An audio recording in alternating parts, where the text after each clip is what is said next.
The first sights of Red Bull's next F1 challenger were spotted as the car was pushed down the pit lane following the regular pre-season picture session on the grid. So we can finally have a good look at Red Bull's 2023 challenger and fill you in on all the new details that have been revealed.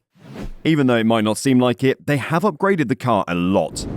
Yet, as one would expect from a team that had performance under control for the majority of last season, there has been no real big revolution with this car. Instead, it's a steady progression of the winning principle found on the RB18. Although they seem little, they can have big consequences on the performance.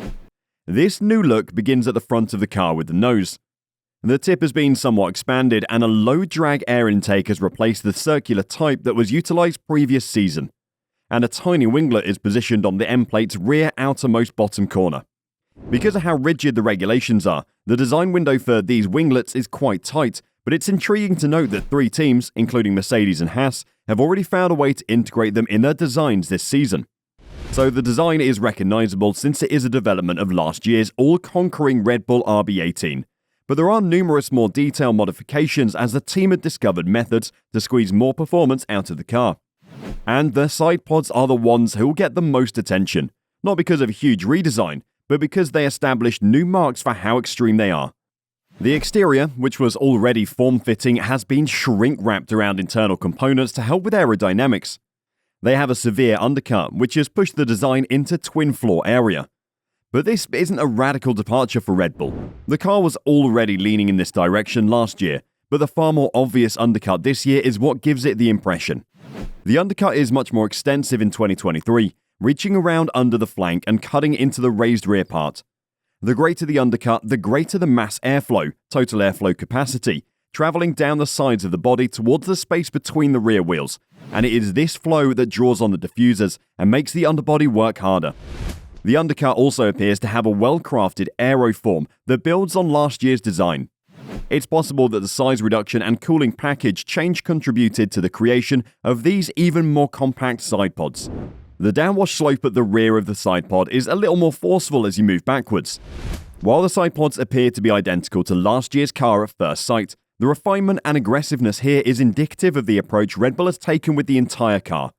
While many other teams spent the winter trying to construct their own versions of these side pods, Red Bull was able to advance the idea. The engine cover has a similar story, with Red Bull already using the taller, shelf-like adaptation during the previous season. The packaging within the side pods has been redesigned, with a reduced capacity of the cooling system, allowing the channel between the lower profile of the sides and the floor to be increased. Heat exchange will obviously be lowered when the capacity of the radiator is reduced. The gills at the base of the engine cover have been expanded to keep the power unit's operating temperatures under control. The RB19 has a similar system which has been optimized once further to better airflow conditions. But the feature isn't as dominating as some of its competitors, who took the notion and implemented a fairly aggressive variation this season. One of the other intriguing parts of the RB19's design is the floor edge, which has been completely reimagined, as well as the edge wing furnishings. The action begins with 2 extremely different looking winglets that are arched upwards and outwards to help with the new height constraints put on this part of the floor. Meanwhile, stretching backwards down the car, we find an extended and twisted edge wing that is held in place by several large horseshoe brackets. They have also been orientated in such a way that they would infer the intended aerodynamic effect, albeit limited by the restrictions reach. But what was most remarkable was not the expansion of the channel between the lower profile of the sides and the bottom or the undercut, but rather how Adrian Newey and his colleagues interpreted the law requiring a 10mm increase in the diffuser throat. This adjustment was implemented for 2023 in order to avoid the porpoising impact that affected several teams last season.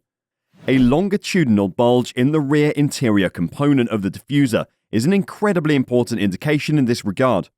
This bulge illustrates how far the diffuser's throat has progressed compared to the preceding car. This necessitates a new approach to the underlying flow, as well as a different aerodynamic balance for the single-seater. Overall, the Red Bull RB19 is a very sophisticated car, with Newey focusing on content rather than aesthetics. What do you think? Is the RB19 a contender for the championship? Will they be able to defend their title this year? Let us know your thoughts in the comments below. So, the first day of pre-season testing in Bahrain has come to an end. Max Verstappen was the quickest at the end of the practice. Throughout the day, the Dutchman traded the lead with Carlos Sainz, and it was the two-time world champion who grabbed control and completed nearly 150 laps. The most serious issues were at Aston Martin and McLaren. The first came to a halt before gaining any motion.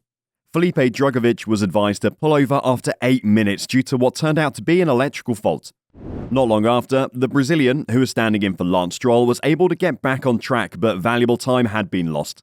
McLaren also got off to a slow start. Oscar Piastri did not establish a time in the first several hours, although he did complete a respectable number of laps. McLaren made no mention of any issues. While things improved for Aston Martin, they did not improve for McLaren. Norris started the afternoon with a speedy 5 laps, but then was trapped in the garage for well over an hour.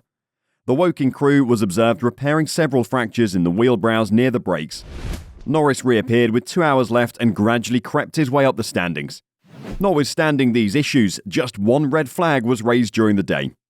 As the floodlights were turned on and the circumstances were reproduced for qualifying and the race for the following weekend, drivers began to do actual performance runs rather than just shakedown and data correlation. Mercedes and Lewis Hamilton increased the amount of gasoline for a long race run. Aston Martin, on the other hand, raised some eyebrows when Fernando Alonso got within a tenth of Verstappen's quickest performance. Lando Norris also pushed hard but lacked the speed to close the gap to less than a second. He switched to P5 late in the session. While run plans, fuel loads and engine modes were unknown, Alpine never made it to the top of the leaderboard. Most teams completed an impressive number of laps, indicating that reliability would be strong this season.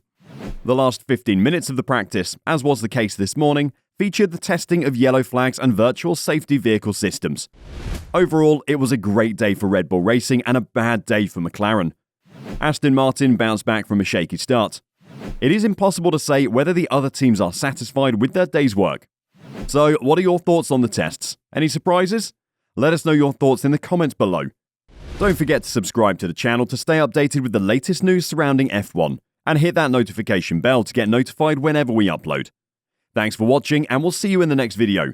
We're about to go racing again.